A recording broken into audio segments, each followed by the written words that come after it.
Egi tersenyum miring melihat kepergian Anissa. Dasar macan betina, gumamnya dan kembali fokus ke laptop untuk mengerjakan pekerjaan. Sedangkan Anissa telah terduduk di atas karpet sofa dekat ranjang dan dengan laptop diletakkan di atas meja. Dia mulai mengerjakan kembali tugas perkuliahan yang sempat terganggu tadi. Kemudian dia membuka buku paket yang ada di samping laptop. Yah, enggak lengkap lagi.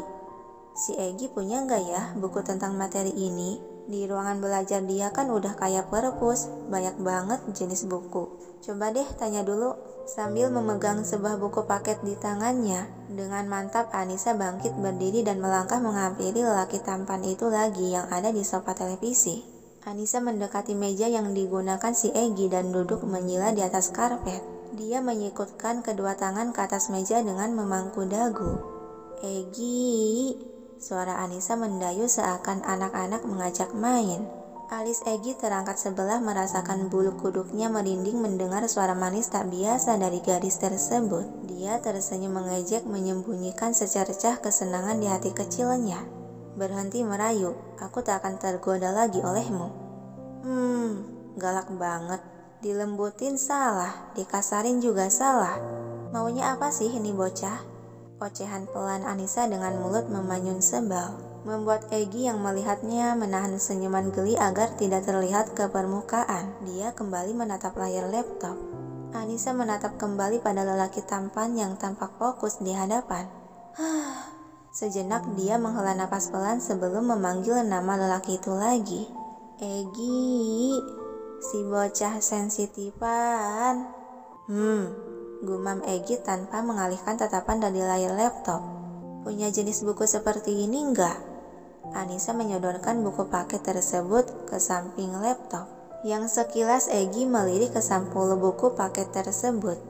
Lihat saja di ruangan belajar, ucapnya sambil kembali menatap layar laptop. Beneran nih ada di ruangan belajarmu? Sepertinya ada.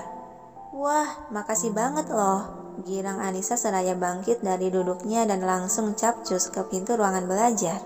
Sadar akan sesuatu, pergerakan jemari tangan Egi di atas keyboard berhenti. Dia melirik ke arah pintu ruangan belajar yang sudah tertutup rapat. Hei, macan betina, awas saja kau. Kalau ruangan belajarku berantakan, teriakan Egi. Pintu ruangan belajar terbuka yang sebatas kepala Anissa nongol keluar.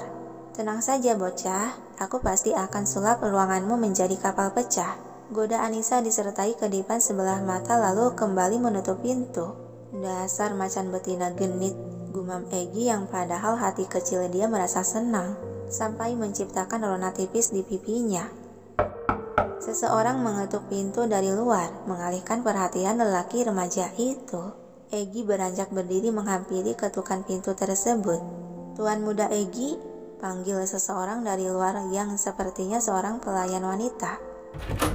Egi membuka pintu kamar yang langsung memperlihatkan seorang wanita berseragam pelayan. Ada apa? Maaf mengganggu waktu Anda, Tuan Muda. Di depan ada teman Tuan Muda yang ingin bertemu. Ucap pelayan itu seraya menundukkan pandangan merasa takut akan netra Hazel yang sedang menatapnya dingin. Siapa? Teman Tuan Muda yang sering berkunjung. Beliau Tuan Rehan. Suruh dia masuk, perintah Egi. Baik Tuan Muda, akan saya antarkan beliau kemari. Pelayan tersebut menundukkan bahu sebagai hormat lalu berbalik pergi. Egi kembali menutup pintu dan berjalan hendak menuju sofa lagi. Namun langkah kaki dia terhenti ketika dalam otaknya teringat akan ucapan terakhir si pelayan tadi. Sial, kenapa aku bisa lupa soal si macan betina? Bisa ribut kalau si Rai tahu. Tak ada pilihan selain menyuruh dia untuk tetap di ruangan belajar. Dumelan Egi hendak membelokkan arah kaki ke pintu ruangan belajar. Pintu kamar terbuka membuat langkah si Egi kembali terhenti.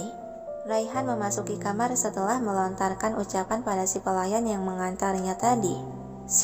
Umpatan Egi mematung kaku di tempat lalu berbalik menatap lelaki remaja berjaket jeans itu. Hei bro, lah ngapain lo berdiri mematung di mari? Mau nyambut gue ya? Duh, senangnya yang disambut sahabat semati gue. canda Raihan seraya berjalan mendekati. Sejenak Egy masih terdiam di tempat dan untuk menghilangkan kecurigaan, dia bersikap santai dengan berbalik melangkah menuju sofa. "Ada apa lo kesini?" Raihan malah melangkah mendahului dan langsung melemparkan tubuh ke atas sofa panjang. "Kangen elo." "Cih, najis. Biasanya juga kalau lo kemari, pasti ada maunya kan?" Egy ikut mendudukkan diri di atas karpet menghadapi laptopnya lagi. "Lah, lo tahu. Tapi santai dikit napa bro? Lo bilang kayak gitu kesannya kayak ngusir gue. Ada apa Nggak biasanya lo terburu ingin ngusir gue? Padahal udah lama loh si rupawan ini nggak ke rumah lo. Apa lo nggak ada rasa kangen-kangennya gitu sama gue? Bacot lo, kau boleh main dimanapun asal jangan ke..." Seketika ucapan Egy tergantung di udara, tatkala pintu ruangan belajar itu terbuka. Segera kedua bola mata Hazel Egy melirik ke arah gadis yang baru saja keluar dari dalamnya, yang tampak sibuk membuka-buka lembaran buku di pegangan tangan. Kenapa pakai acara keluar segala lagi? Batin Egy mulai gelisah. Raihan yang kebetulan duduk membelakangi pintu ruangan belajar, menatap heran pada lelaki yang tampak terbengong itu. "Oi, napa bro? Asal jangan kemana, hah?" Iya." Gelagap Egy masih melirik ke arah Anissa. "Lo napa Gi? Lagi liatin apa sih bro?"